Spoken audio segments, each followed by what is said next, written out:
Hi, Professor Foster. I'm Spiros Tsakos. I'm going to tell you about an Economist article that I just read. Um, it's called Give Me a Child, and it basically focuses on something called early childhood development, which is being taken pretty seriously especially in sub-Saharan Africa. And basically, it's focusing on the importance of child development and learning through play and activities um, in early childhood, especially before primary school, like preschool, 2 years old, 3 years old, 4 years old.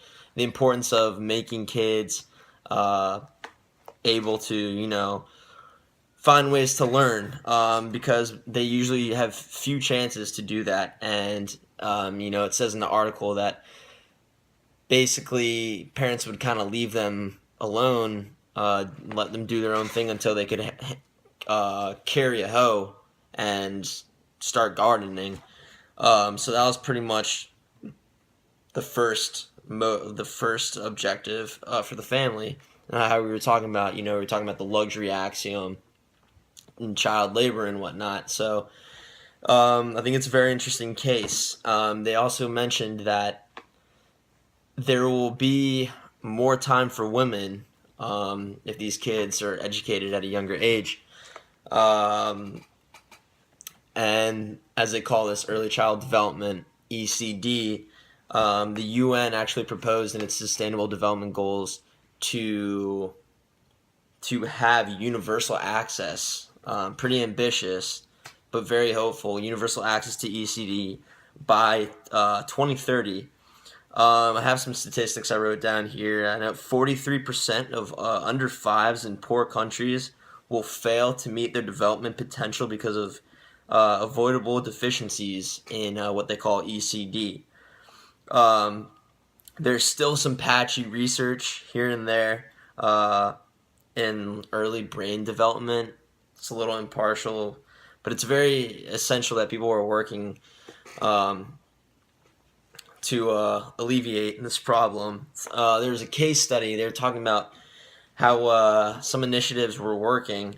And they said, in the 80s, people visited Jamaican mothers to tell them about the importance of health and nutrition through play. Um, and these children actually ended up having higher IQs and earned about 25% more in income at the age of 22 than those who, well, that's what it gives me. Um, so another couple notes I had. There's a growing trend in Africa, sub-Saharan Africa, to enroll children early development. Ethiopia actually says it will increase its preschool enrollment by to 80% by 2020, which was at 4% in 2009. So if we could see this happen, it would be very, very interesting, very important, very hopeful. Um, some policies, some initiatives, some ways to, hit the ground running. New tech can boost teachers' skills cheaply and fast. There needs to be effective government policies and awareness, international awareness especially. Um, and it's hard to not fall through bureaucratic gaps to make these initiatives. Um,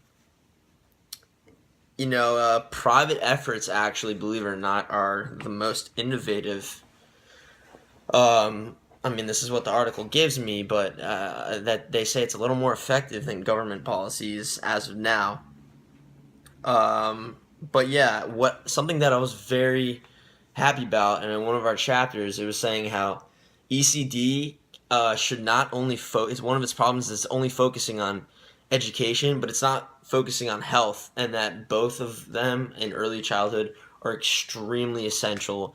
And they're fused together. One affects the other. So I'm glad they mentioned that. They said another statistic about 40% of Kenyan 7 year olds cannot read a word. And there needs to be some kind of play-based learning, so there's more incentives. Uh, I actually myself, I'm doing grassroots DC, which is informing middle school kids about the importance of AIDS, HIV/AIDS through games, and it's a good way to get kids actively learning. So I think that's just like a little case study of what's going on here. Um, but I think that's it's I think ECD is required to turn children into successful adults, and it'll helpfully give them a shot at overcoming life's other problems. So school is very important. Health is just as important, and it would be great to see, although hard, although difficult. It would definitely be great to see this ECD expanding and see developing parts in the world really improving. Thank you.